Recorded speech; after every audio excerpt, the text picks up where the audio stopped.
આજની ધર્મકથા. પ્રણામ. પરમ પૂજ્ય આચાર્ય ભગવંત શ્રીમદ વિજય વલ્લભ સુરીશ્વરજી મહારાજા. આપણે અત્યાર સુધી જોયું કે આ નામ એવું છે કે જેમનું વ્યક્તિત્વ એ જાણે 100 વર્ષ પછીનું જગત જોઈ શકતું હતું. આપણા શાસ્ત્રોનું અધ્યયન એ જ્યારે ઊંડાણથી અને અર્થસભર રીતે થાય ને ત્યારે એક શબ્દ વપરાય છે, ગીતાર્થતા. દ્રવ્ય, ક્ષેત્ર, કાળ અને ભાવ આ બધાને જ્યારે આપણે લોકો ભણતી વખતે પોતાના વિવેકપૂર્વક અને શાસ્ત્રમતિથી પરિવર્તિત થયેલી એવી મતિથી જ્યારે એ ભણાય ત્યારે અંદર એક બુદ્ધિનો ક્ષયોપશમ થાય છે.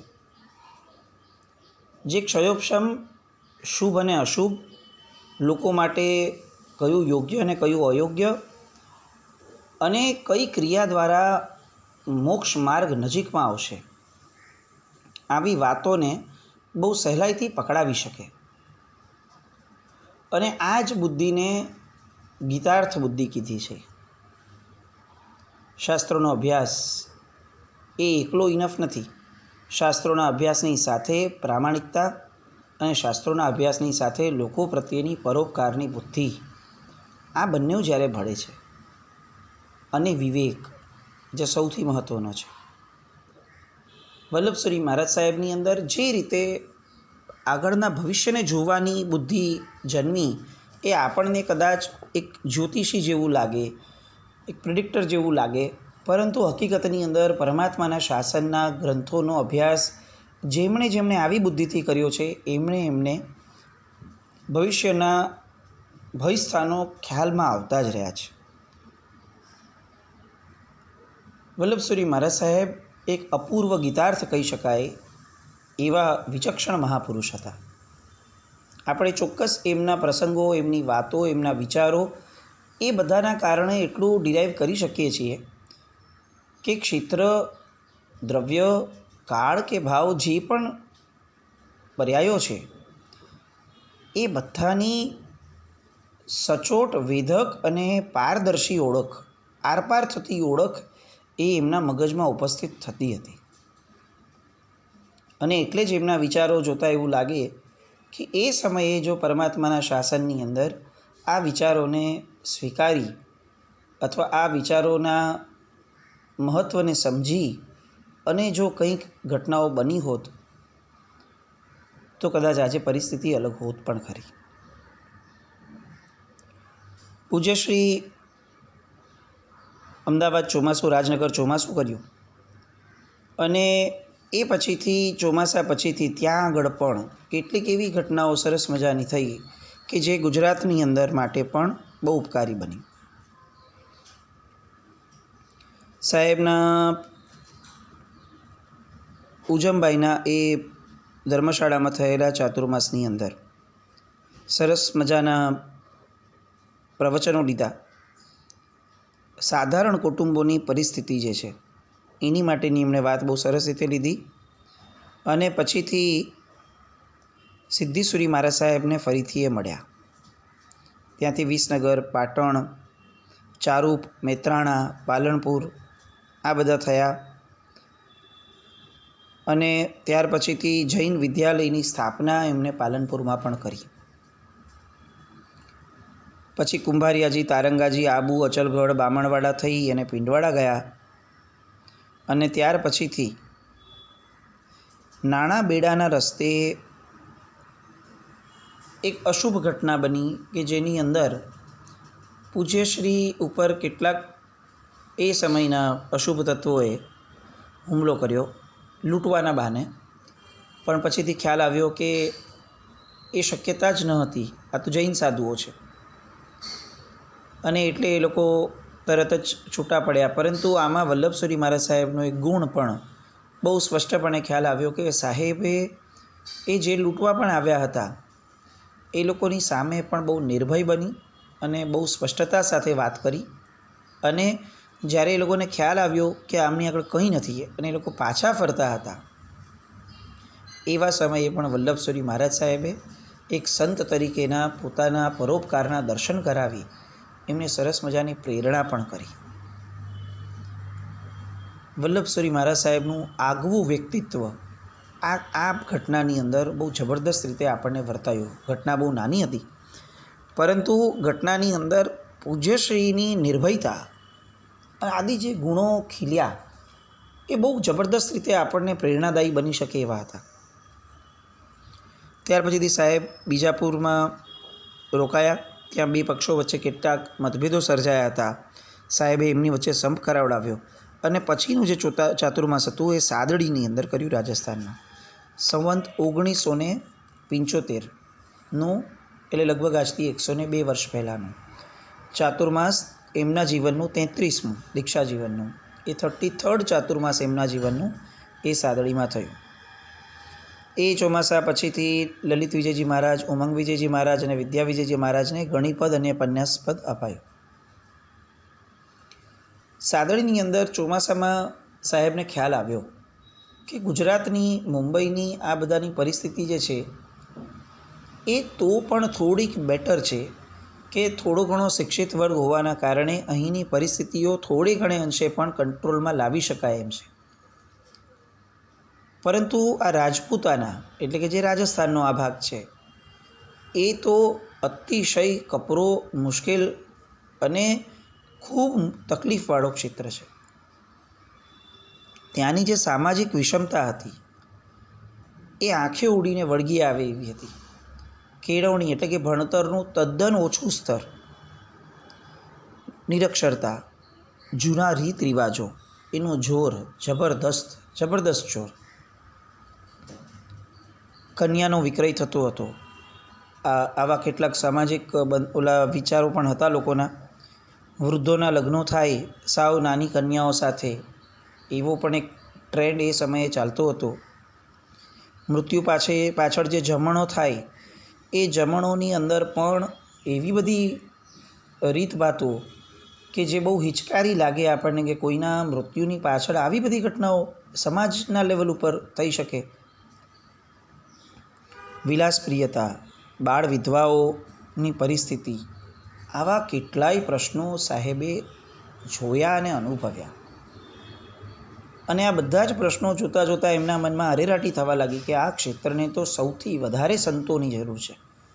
વિચારકો નહીં આવે, સંતો નહીં આવે તો પવિત્રતા અથવા વિચારશીલતા આ લોકોમાં કેવી રીતે પ્રગટશે?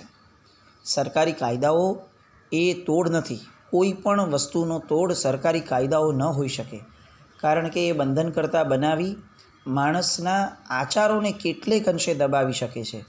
પણ એની વિચારધારાને બદલાવવા માટે સરકાર નહીં, સંત જોઈએ.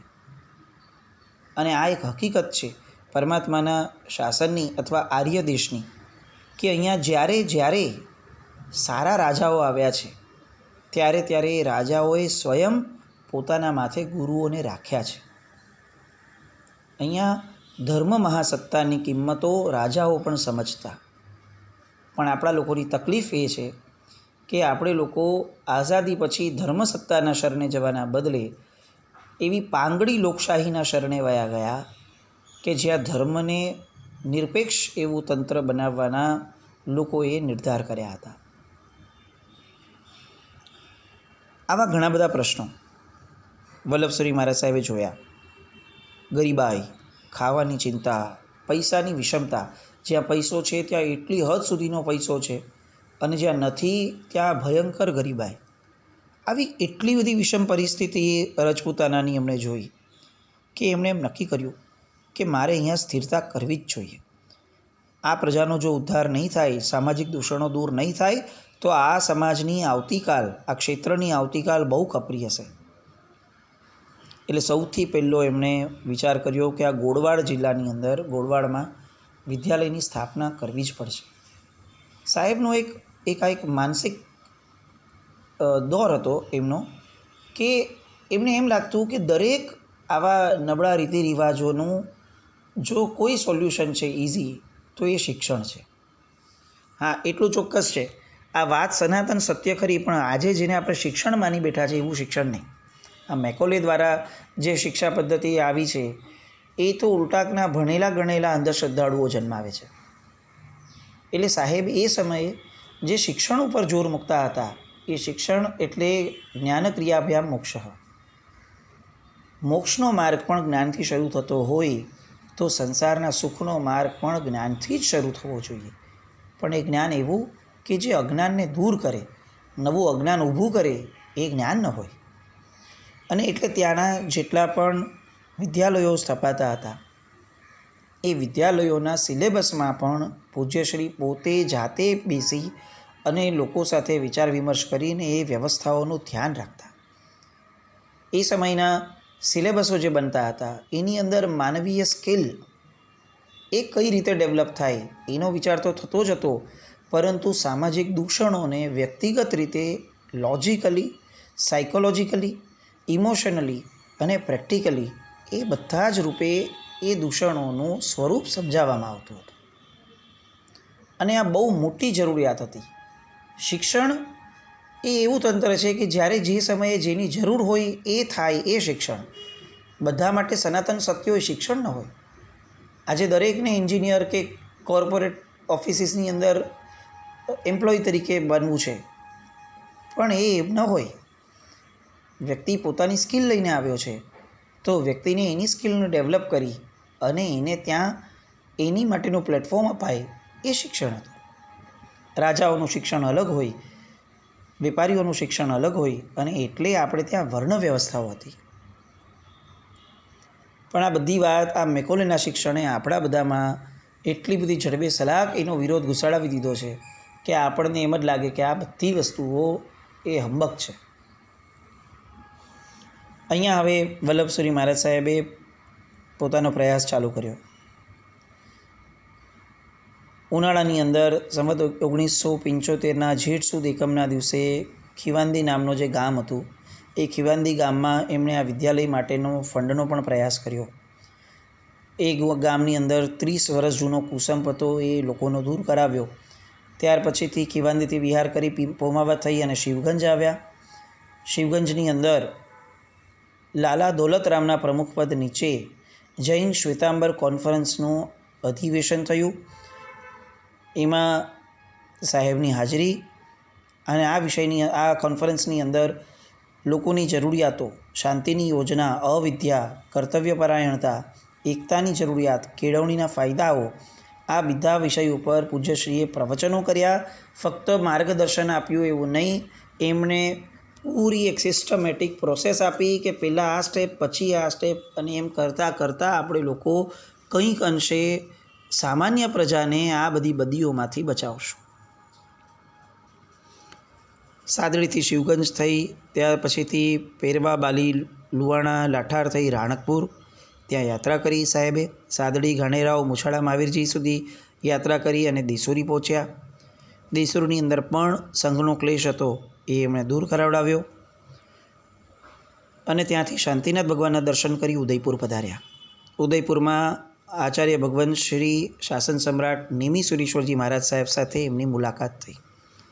આ બંને મહામુનિઓ, બંને એક યુગ પોતે કહી શકાય એવા આ બંને મહાપુરુષો, એ બંનેએ દિલ ખોલીને વાતો કરી અને એના કારણે બંને એકબીજાથી ખૂબ નજીક આવ્યા. વલ્લભસુરી મહારાજ સાહેબ એ જેટલા બીબાક હતા એટલા જ સંવેદનશીલ હતા. શાસન સમ્રાટ એ જેટલા કડક હતા એટલા જ લાગણીશીલ હતા. બંને મહાપુરુષો વચ્ચે એક કોમન ફેક્ટર જે હતું એ હતું શાસન પ્રત્યેની લાગણી. અને આ કોમન ફેક્ટરે બંનેઓને એટલા બધા નજીક લાવ્યા કે આ જ ઘટનાની અંદર મુનિ સંમેલનના પણ બીજ રોપાયા અને આ સંમેલનમાં પણ આ બંને સમુદાયો ખૂબ નજીક રહ્યા. ગોળવાડની અંદર હજી જ્ઞાન પ્રચાર કરવા માટે ત્યારબાદ સાહેબે ફાલનાની અંદર ચોમાસું કર્યું. બીજા બધા મહાત્માઓને એમને અલગ અલગ જગ્યાઓએ મોકલ્યા, બિકાનેર, સાદડી, તખતગઢ વગેરે સ્થળોએ, અને ત્યાં એમણે આત્માનંદ જૈન પાઠશાળાની સ્થાપના કરી. મુંડારામાં પણ પાઠશાળા અને લાઇબ્રેરીની સ્થાપના કરી. વરકાણા, રાણી, ચાચોરી, આ બધા સ્થળોએ થઈ મહારાજ સાહેબ ત્યાં ખાંડ ગયા, ત્યાં પણ એમણે પાઠશાળાની સ્થાપના કરી. ગુંદોજ પધાર્યા, ત્યાં પણ પાઠશાળાની સ્થાપના કરી. આ રીતે અલગ અલગ જગ્યાઓ એમણે પાઠશાળા અને વિદ્યાશાળાઓ એની સ્થાપનાઓ કરવા માટે બહુ પ્રયત્નો કર્યા. ક્યાંક ને ક્યાંક ધર્મશાળા અને જિનાલયના જીર્ણોદ્ધારનું ફંડ કરાવડાવ્યું, કાપરડાજીની યાત્રા કરી અને ધર્મ આરાધના બિકાનેર જેવા ક્ષેત્રોની અંદર સાહેબે ચોમાસું કરી અને ભગવતી સૂત્રની વાચનાઓ કરી. આ બધા ક્ષેત્રોની અંદર સાહેબે જે કામ કર્યું એમાંનું એક વસ્તુ એમાંથી આપણે ડિરાઈવ કરી શકીએ કે જે સાહેબના આખા જીવનની અંદર બહુ અલગ રીતે ઉપસી આવી હતી, અને એ હતી જૈન અને અજૈન વચ્ચેનો પૂજ્યશ્રીના મનની અંદર રહેલો અભેદ. તેઓએ જ્યારે મોટા સ્કેલ ઉપર કામ કરવાનું શરૂ કર્યું ત્યારે સૌથી પહેલું જે એમનું ક્લેરિટીનું સ્તર હતું એ હતું સમાજ એટલે સમાજ. પછી આ મારા જૈન અલગ અને આ અજૈન અલગ, એ પર્યાય હંમેશા નહીં. આપણને એટલી સરસ રીત શીખવા મળે. એક બાજુ એવું ચોક્કસ કહી શકાય કે સાધર્મિકો માટે વલ્લભસુરી મહારાજ સાહેબ ભગવાન હતા, એમ કહીએ તો જરા પણ ખોટું નહીં ગણાય. એટલા હદ સુધીના કામો એમણે સાધર્મિકોના ઉત્થાન માટે ઓલ ઓવર ભારતની અંદર કર્યા છે એમના જીવનકાળ દરમિયાન. અને બીજી બાજુ જીવનમાં ક્યારે પણ એમને જૈન અને અજૈન વચ્ચેનો ભેદ નથી કર્યો. આ કોન્ટ્રોવર્શિયલ વાતોને સાહેબે પોતાના જીવનમાં એટલી બેલેન્સિંગ સાથે રાખી છે કે આપણને એમ લાગે કે આ મહાપુરુષની સ્પષ્ટતાઓ અદ્ભુત હતી.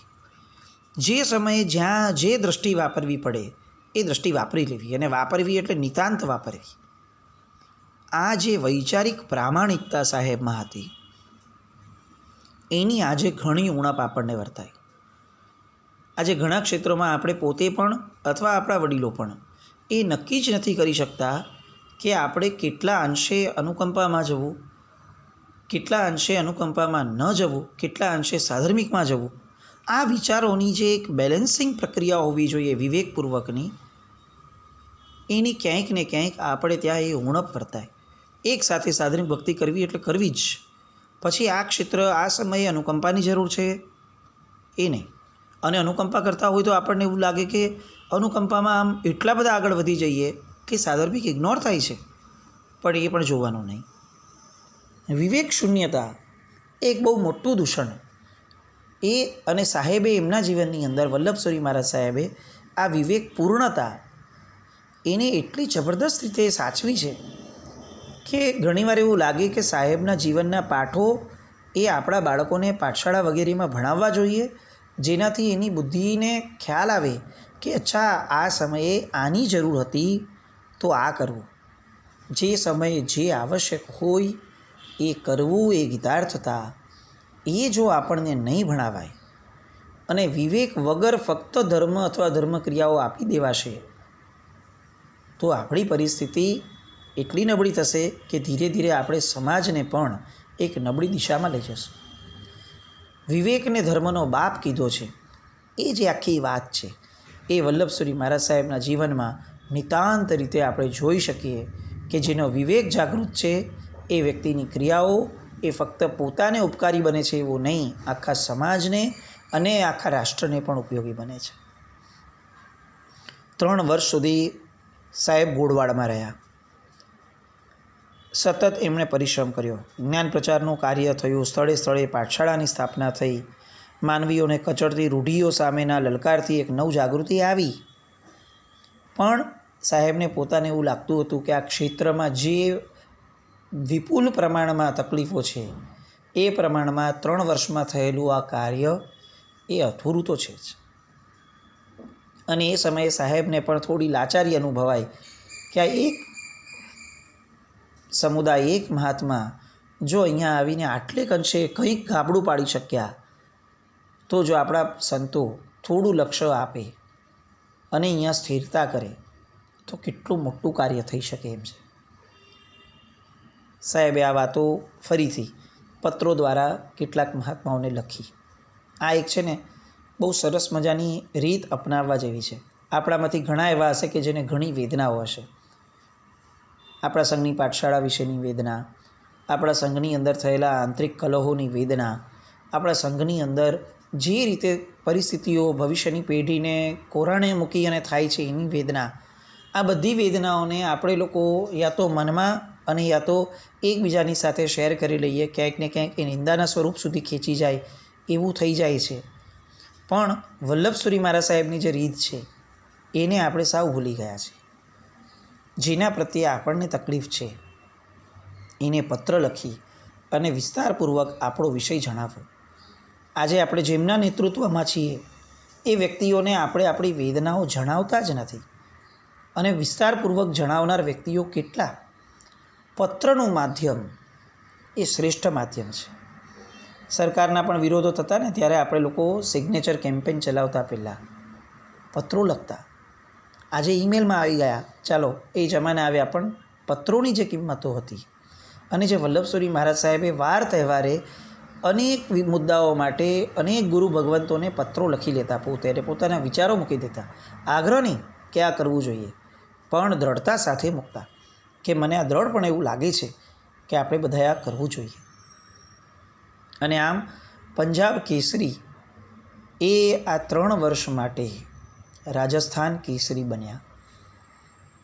અને આ રાજસ્થાન કેસરીને સાંભળતા સાંભળતા પણ એવું લાગે કે ફક્ત રાજસ્થાન કો નહીં, વર્तमान को पूरे विश्व को वल्लभसुरी की आवश्यकता है.